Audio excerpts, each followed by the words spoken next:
So Donald Trump met with Joe Biden to ensure that there would be a peaceful transfer of power, and Joe Biden promised him that.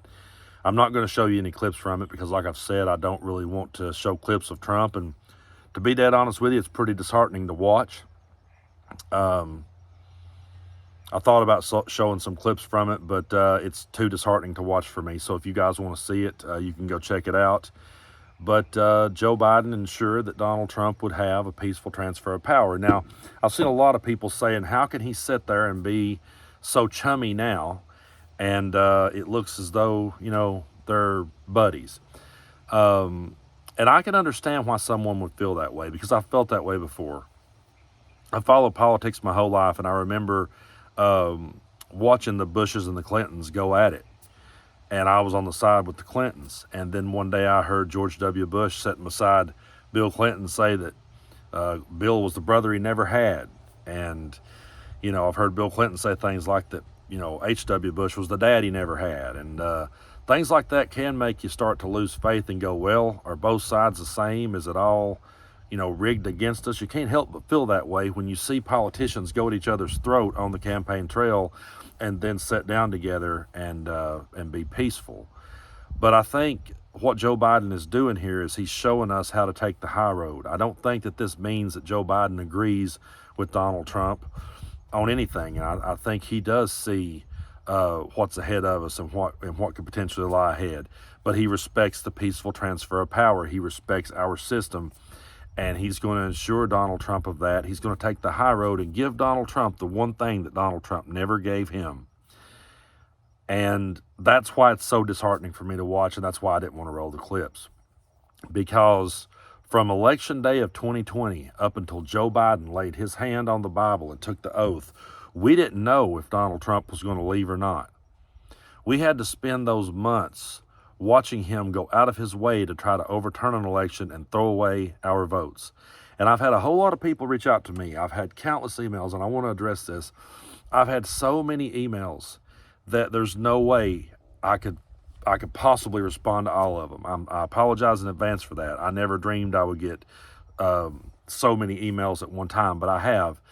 I'm reading them, and I'm listening to what you're having to say, and I hear so many people saying, Brando, we think this one was stolen. We think this one was stolen out from under us. And to them I say, I can understand your concerns, and I can understand exactly why you feel the way you do. But we are a people who has to have evidence in front of us.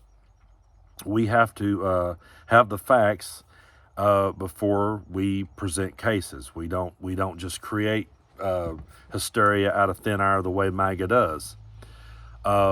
But we had to set back.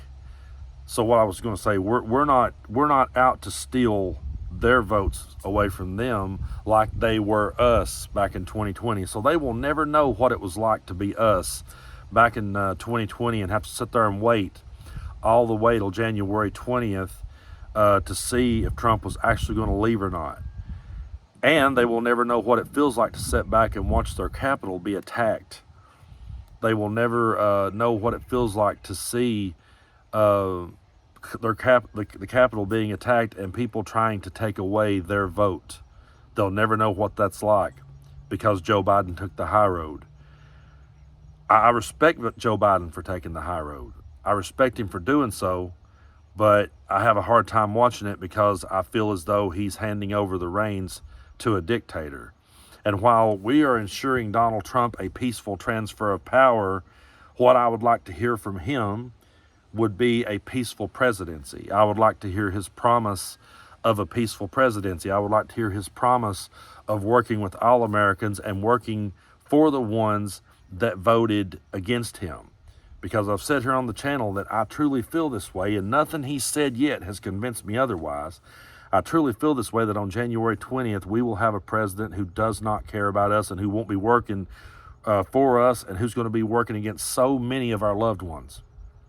What I would like to hear, now that we've gave him the peaceful transfer of power, is for him to promise a peaceful presidency. But he's not doing that. He's not doing that. In the clip that I watched, he said, I know politics can get dirty sometimes, but I appreciate, this moment. Well, politics got dirty because he made it dirty. And it wasn't even about politics. He made racism dirty. He made bigotry dirty. He made treatment of women dirty. He made treatment of gay and trans people dirty. He made hatred cool again. He made bigotry cool again.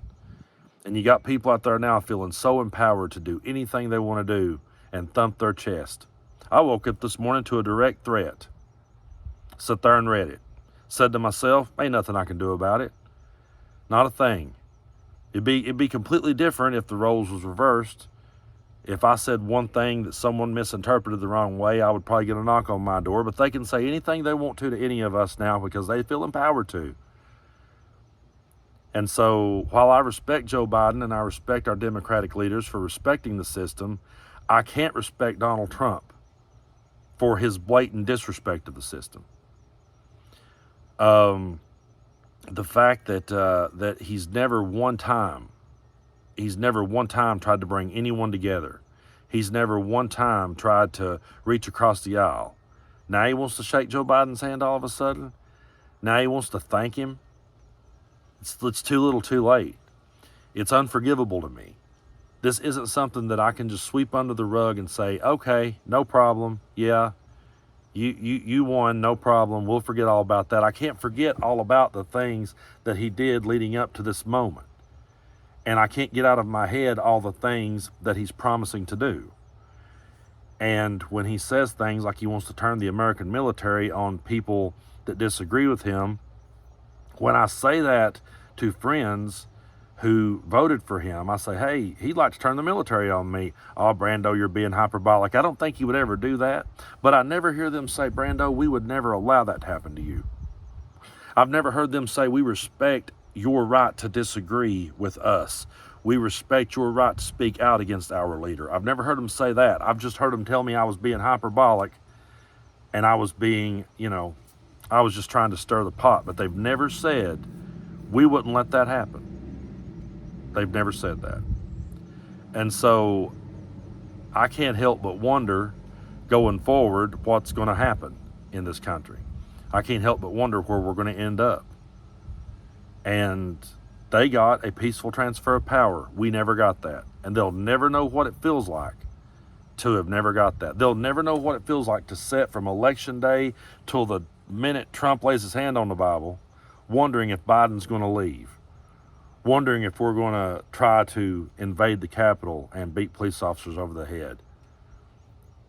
And I have a feeling if for all those that says, this was stolen, well, here's the thing. Imagine right now if we did. Imagine if the concrete proof, the evidence, we had it all landed right on our laps. And we had it. And we could say, hey, whoa, wait a minute, back up. Do you think they would accept it? They didn't accept the evidence the first time around. When we were showing them time and time again, your guy lost. Just accept it. Just move on. They couldn't accept that. So if they couldn't accept that, why would they ever accept anything that we could show them now? I'm not trying to bring down the room here. I'm not trying to depress anyone out there who's holding on to hope. But we're talking about people who didn't respect the peaceful transfer of power. They only respect it when it applies to them, and they got it. And Joe Biden has complete immunity as president. He's not coming after any of them. He's not saying he's going to turn the military on any of them. He's not saying they should be locked up and thrown away.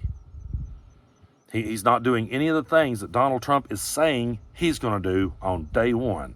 Biden has the power and he's not doing it. So to everyone out there that says, oh, Biden's a dictator. I've had people say that. Well, man, Biden's the dictator. When has he acted like one? He has respected the democratic process every step of the way, and he's handed the keys back over. So how can anyone say that he doesn't respect it? He clearly does. How can anyone say Biden's a dictator when he clearly hasn't shown any signs of acting like one, made any threats of being like one, never one time threatened to terminate the Constitution, never one time said he would be a dictator on day one. Instead, he had a peaceful transfer of power with the man who said all those things. So to everyone that's like, well, we were afraid of Joe Biden for 4 years. What was there to be afraid of? He was still working for you. the things that he put in place that Donald Trump will write off of for the next 4 years, Joe Biden was working for you whether you liked him or not. So you can't come at me with he was the same. Go watch the clip of him sitting there. I tell you what, anyone that says Joe Biden and Donald Trump are the same, and Joe's the same, and Joe's just as bad, go find me the clip where Trump welcomed Biden to the White House. Go find me that. Go back to 2020 and find me them two sitting there and Trump saying, I respect the peaceful transfer of power. I'm going to make sure you have everything you need coming in. Until you can find that, yeah, you don't have an argument. But I appreciate you guys so much for sticking with me through these troublesome times. We're going to get through it together. And if you haven't already, be sure and hit that subscribe button. We're closing in on 400,000 subscribers. And we're growing at such a rate this week, I think we could hit it before the end of the week. So I appreciate y'all so much for that, for sticking with me. I understand these are troublesome times, but we're going to get through it. We're on the right side of history. I love you guys. I'm always here, and I'm always going to be doing this as long as I have a platform. But MAGA will never know how we felt from November to January 20th back then. They'll never know how we felt because Joe Biden respected the process and they didn't.